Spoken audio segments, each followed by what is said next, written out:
been quite a run over the last few weeks. Basically, my heart has been, well, stepped up just a hair, mainly because I've had, well, the option for that need for speed. Hey, welcome to this edition of Road Warrior.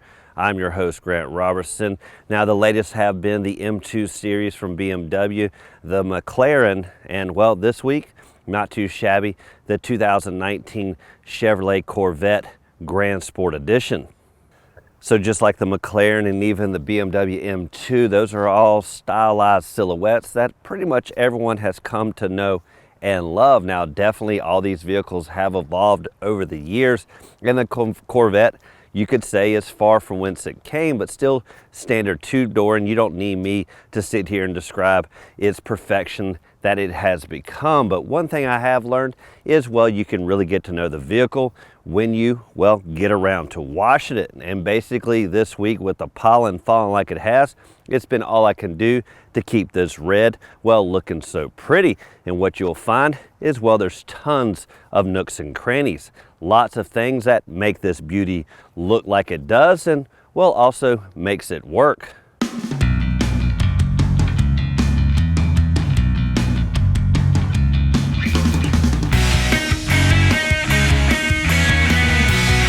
So the one thing you'll notice as you take the good old proverbial white cloth and clean the pollen off this week, you'll start to appreciate, well, just the airflow that goes around this vehicle. Now, naturally, you have it up front there, kind of just off the little haunches. As you sweep down the vehicle, tucks again right through here. This is going to minimize turbulence at best. Now, as you sweep up here at the top, really tucks in right here, going to give you a little bit more downforce at the back end. And again, this is great places for all that pollen to find a little home and, well, resting spot.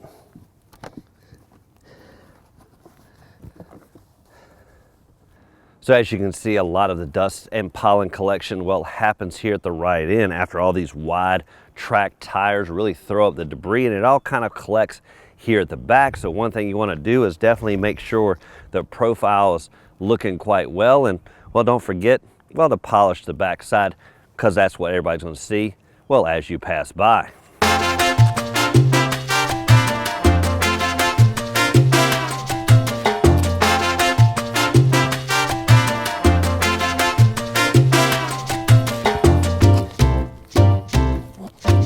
The nook and crannies are abound on this vehicle, and even right here at the taillights. Now, it looks kind of superficial and flush at, well, first glance, but really these are cavernous little pockets. Now, that's going to be a detailer's worst nightmare, because really to get inside there, it's going to take, well, a toothbrush or a fine-tooth comb. Even right down here at the outer ports that really allow that airflow to tuck into this vehicle and escape, well, all these little grates take, again, a little fine-tuning.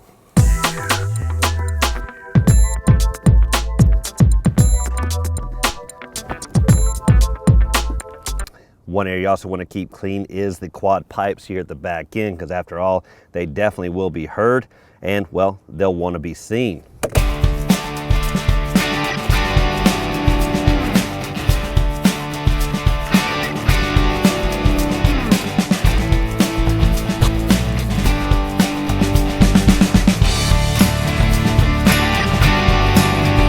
After finally circling around this vehicle a few times and at least getting most of the pollen off to somewhat make it show ready, well, then I started to, well, get down to what everyone really wants to know.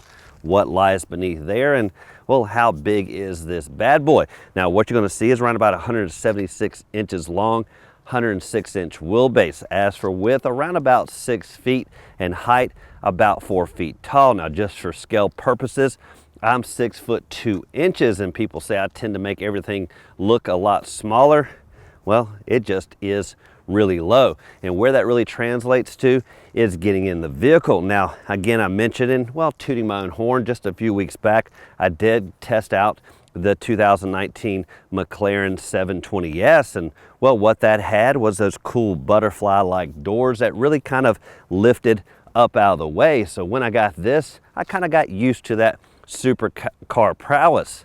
This is kind of good old traditional, and what that really means is for, well, my tall frame, it made it somewhat of an arduous task to climb inside. Now, I'll show you in a minute one benefit to this roof that can help with that. But otherwise, with this low ground clearance, it does make it kind of a back bending affair to, well, at least climb behind the wheel.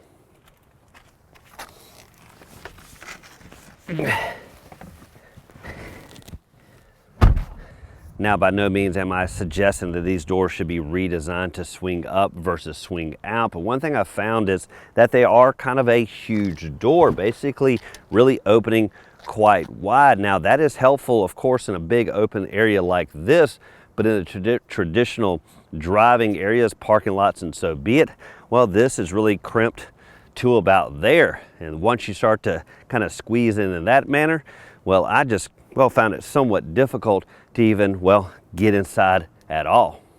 Now, while we're on the ingress into this vehicle, let's talk about smart key systems, because a vehicle that has this much brawn has definitely got to match it with brain, and that's something I always talk about on every vehicle, and supercars and Corvettes do it well. Now, where it starts is at the good old door.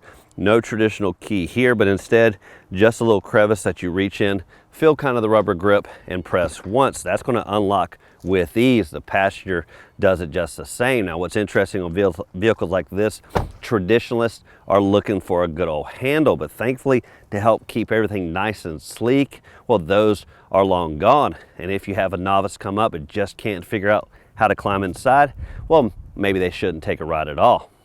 Now, I thought my teenage years were behind me, but this vehicle definitely reminds me of how awkward I can be. And traditionally, that's what I'm getting in this vehicle, but also when I'm kind of showcasing what lies beneath that hood. Now, specifically, it is a 6.2 liter V8 engine. That's going to deliver around about 460 horses and 465 foot-pounds of torque. But like most of my friends, well, they don't care to hear me describe it. They prefer to see it. And well, once again, this is where I kind of look awkward because, well, to pop the hatch, it's not up high and it's, well, tucked way down low. And, well, let me get down there and pop it for you so you can at least see.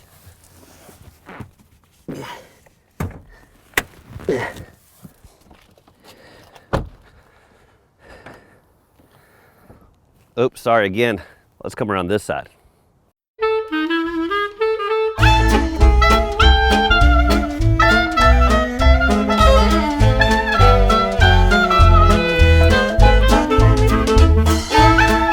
So this engine can be coupled to either a 7-speed manual or the as-tested automatic. And again, I like to be less of a clutch dance driver, more of kind of a cool, slick wannabe. And well, the automatic just seems to do that better for me. Now, I'm not saying I can't do the clutch dance if I have to, but sometimes it's just a little bit more relaxing to crank her up, hit the gas, and well, just go. Now, I mentioned earlier about being able to remove the top, and well, it can help with the ingress, and on a day like this, why not? Now, it's fairly easy, and really nothing has changed over the last several years, really just a standard procedure with most little Targa tops like this. Now, all you got to do is pretty much go in, release two latches right here, as well as the one on the back.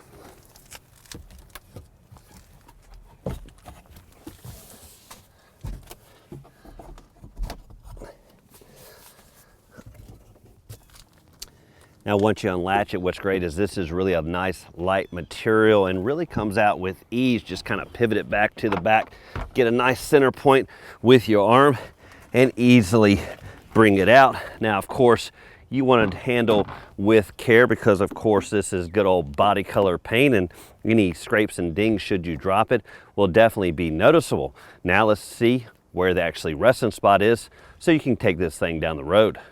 Now, the way you took it off is pretty much the way it goes in, the front being towards the front and the rear being towards the rear. It's not rocket science. Now, what's great is there's two latches really up front that doesn't require you to interact at all. Just pretty much slide in with ease. Then here at the back end, two resting spots, just simply press down.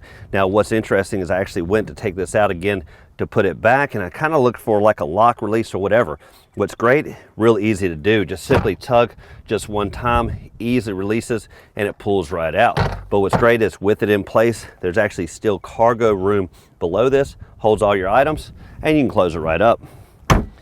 Let's talk about safety. After all, this vehicle is gonna go fairly slow in the parking spots, and you gotta, well, dive into them, and you gotta do that fairly carefully because after all, the low ground clearance here is gonna have some impact points, most notable at the front. Now, what you're gonna find is you're gonna have a backup sensors in the traditional sense here at the back end, but nice backup camera. Now, this is gonna be the best area really to back into a spot because it really has a little bit more height, and you can traditionally feel your way or see your way a little bit better with the backup cameras. Now, up front, what's great is there's a total of 3 up there, basically angling at you from the sides and from up above. Really gives you that nose view, so you can pretty much stop short of those curves. Now, what I found is, well, the front is just high enough if the curb is done right. It will just ease over just a little bit, but should that curb be just a little too high, well, it's going to be an impact zone for the nose. Now, when it comes to the side mirrors, they're going to be traditional, no blind spot awareness on those.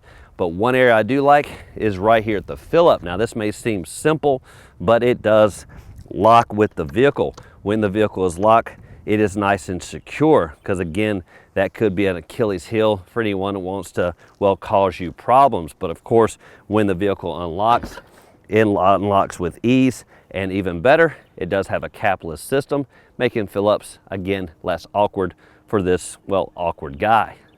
Now, the best benefit to this vehicle is really getting behind the wheel, and again, the best way to do it on a day like this is to remove the top because, well, it just makes it one step easier. All you have to do is open the door, step inside, and, well, never bend your back, and that just looks a little bit cooler, in my opinion. Climbing inside, one of the first things you're going to do is put your foot on the brake, hit the start stop button, and crank this thing up. Now, what you're going to see right there front center is the good old MyLink General Motors touchscreen system. Really houses everything that you could possibly need. Real easy to navigate, and really over the years has really evolved to a nice colorful display. And I like the fact that, again, really everything's right where you need it. Now, there are minimal buttons down below when it comes to the radio media selection, and you do have the home screen. Again, that is just something that makes life so much easier to navigate. Now, if you do want to go into the performance data recorder, you can do that. I'm not a big fan of that. I just don't tend to hit this bad boy to its upper limits. I tend to just go the good old standard speed. Now, you do have tons of options. You can go right there to settings as well, and you can scroll across to tons of other options. Now, the camera really is a nice helpful, and as you can see, this is the view for the front. It really gives you 2 angles there at the bottom and kind of that bird's eye view for the nose, and that's really going to allow you to kind of creep up to those tight spots and ensure, well, there's no impact when you're parking. Now, one thing I wish this particular model integrated would be the climate controls, because this would look a lot cleaner if this was gone. Really, there's enough screen and viewpoint here to really house all that, but instead, really, they just go simple with the buttons. Now, the mode select's right in the middle. Do have some other functions I do like. We have heated and cooled seats for both occupants as well. Now, for fan speed, I do like that it's a nice knob. Keeps it nice and symmetric with the fan speed here and the temperature select on the left side. Now, what's interesting, for a couple days, I just assumed this was just a single zone climate, but not on a Corvette like this. Well, the climate really is over there. Forgot all about that. It's on the right side, as well as the buttons again for heating and cooling the passenger side seat.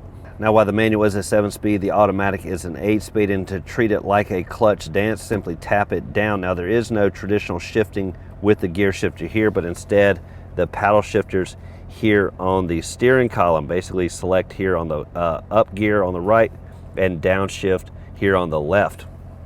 Mode select is going to be found between the front occupants. A nice little toggle switch right here. It goes from touring, sport, and to track mode. And again, I tended to just leave it in the good old touring, but you can go to kind of a weather setting as well and econo mode, and those are going to change the overall personality of this vehicle and, well, let you set it for the conditions.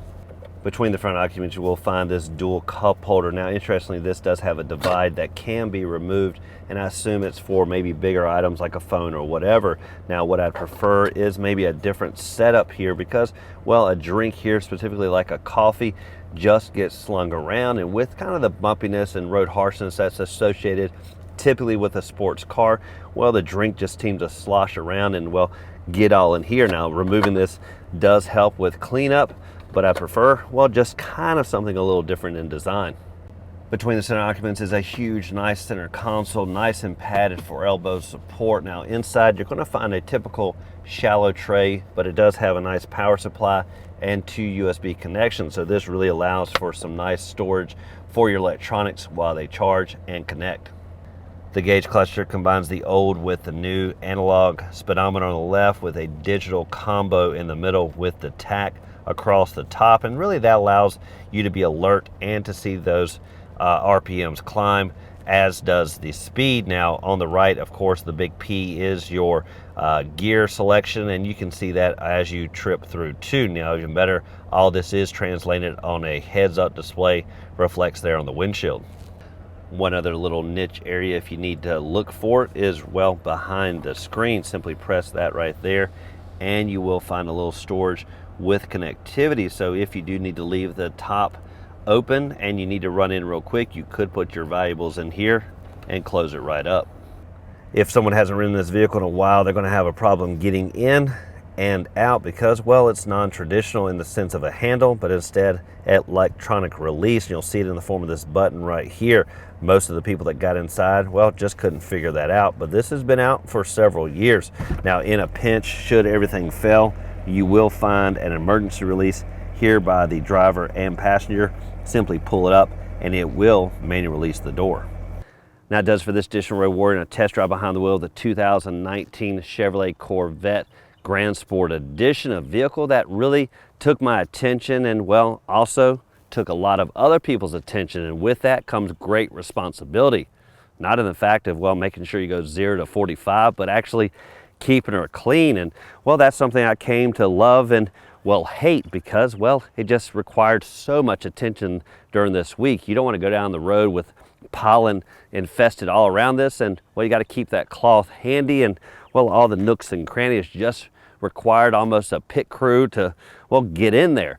But after all is said, well, that's what this vehicle's all about. Now, I'd like to thank you for watching this edition of Road Warrior.